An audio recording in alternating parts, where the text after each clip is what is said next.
So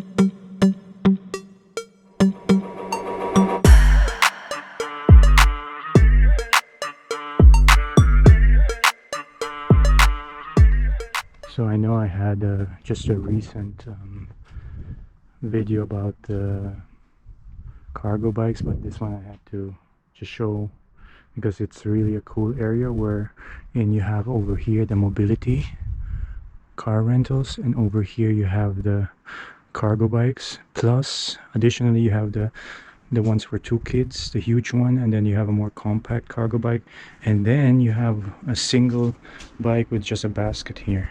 But that's not the best part. The best part is you can get that 24/7 because they have locks here that where you get a code once your reservation time is active, and you're not dependent on a host. That's the biggest problem with these cargo bikes. With this company Velo2Go, you're always dependent on the shop or the company or the organization that hosts the bikes. When they're open you can get the bikes, if they're closed you can't. But now with this system, that's really cool. And where do you find this? You find this in this residential area, Suurstoffi in Rish Road, Kreuz. I really hope they have more of these stuff because it's really cool.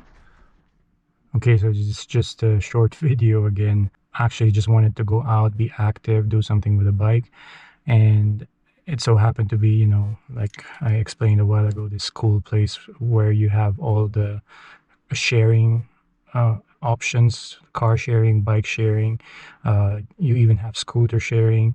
And this is I'm assuming this is like the residential area for expats, because as you can see there's a Novartis here, there are these international firms here. Road Kreuz is known for all these international firms wherein you know, they speak English, not German, so you're not required to speak German in the workplace. So I'm assuming these are residential areas, buildings, apartments for international workers. I think it's nice. I mean, it's in an industrial area, but it's like you have this cut out, you have this place where you are really enclosed and you know, separated from the train tracks. You see over here, you just cross the road to the train station if you have to commute. So even if you don't really work in Road Kreuz, or you work somewhere else, you can commute with a train easily, just cross the main road here. You have shops here. It seems like a really great area, you know, to live and work at the same time, especially for people who come from other countries, and you know, you just need to adapt. I think it's really not bad. And we, you know, as we were biking around, we just saw, we seen that there are schools, international kindergarten, bilingual English speaking schools. So I'm pretty sure, you know, it's for those international foreign workers who work here and speak English, and they can send their kids there to school without having to learn the German. You know, some of them, they just stay here a few years. We know some of those who have been here for 7 years now, and their children are going to normal school because it seems like they like it here and they're going to permanently stay here. But if you know your contract is just a few years, would make sense to send them to an international school where your kids, you know, continue that language they know, and they don't have to relearn a new language. But of course, unlike the Swiss schools, the local schools, you have to pay a lot of money, I'm sure. And also another cool thing, they have a lot of restaurants, a few restaurants at least in this area, so you don't really have to go out of your way. I'm pretty sure there's a Co-op nearby, Migros, all the places you need to go shopping.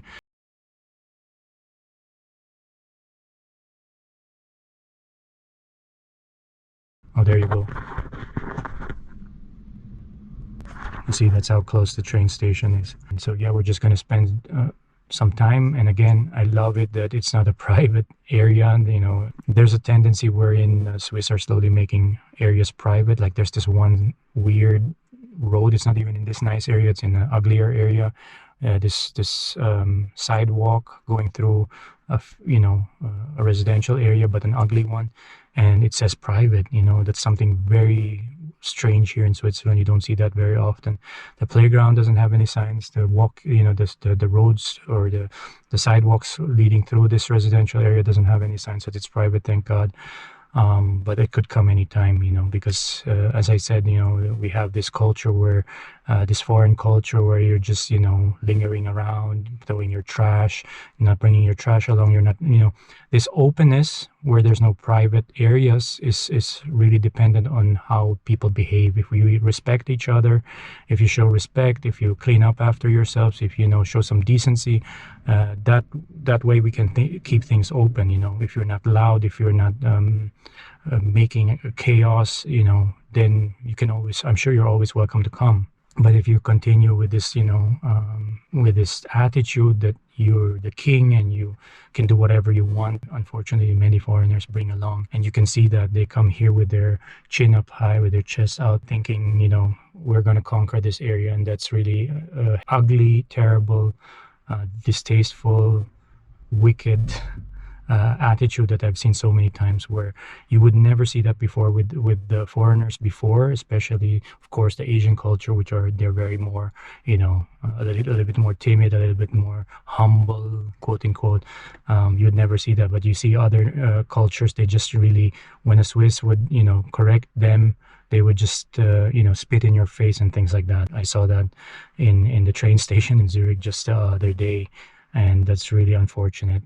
And don't get me wrong, it's really not the fault of those foreigners, because those foreigners are coming from a culture where they're very aggressive, unlike the Asians that are not aggressive, not so much. Everyone, the Asians and the other nationalities, they all have to adapt. We all have to adapt. The Asians have to step up a bit more, be more direct, be more open, not behind your back stuff. And the other cultures, they need to, tone down a bit and, adapt really to the culture. And that's the government's duty, I believe.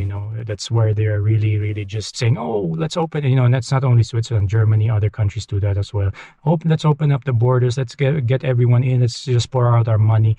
But then you leave them, and that's the biggest mistake these countries are making, is that you're letting these people from mostly conservative, very conservative cultures come in here, and they experience all these quote unquote liberties and freedoms and so much money. I mean, we give them like minimum wage, but that minimum wage is such a lot of money for them. And we leave them with that, and that's just terrible. They don't know what to do with that, so they just end up buying all these stuff. And so that's lacking a bit. You don't just give someone all that money and then expect them to know how to be responsible with that money. If you give a child every day $1,000, then of course they'll buy things that their eyes see and that they want, not the things that they need. It's really ugly. The government is not doing more. Of course, it takes time, it takes money to to train these people, to help them adapt, but that's how it should be. If you want to help people really, then you don't help them just by throwing money in their faces and then leaving them be. Find out yourself how to get along here, read books, do it yourself. No. Someone has to, go along. Mentors, there have to be mentors who help these people adapt and get used to the culture, the society, the rules and restrictions here in this country. And then we all can live together in harmony and peace. But if you don't do that, then people will bring along all their, baggage. And we have our baggage. I'm not saying Swiss people are perfect, but the Swiss people have their baggage. These people have their baggage, and it's just prone for conflict. And you see that in other countries now, Sweden, Germany.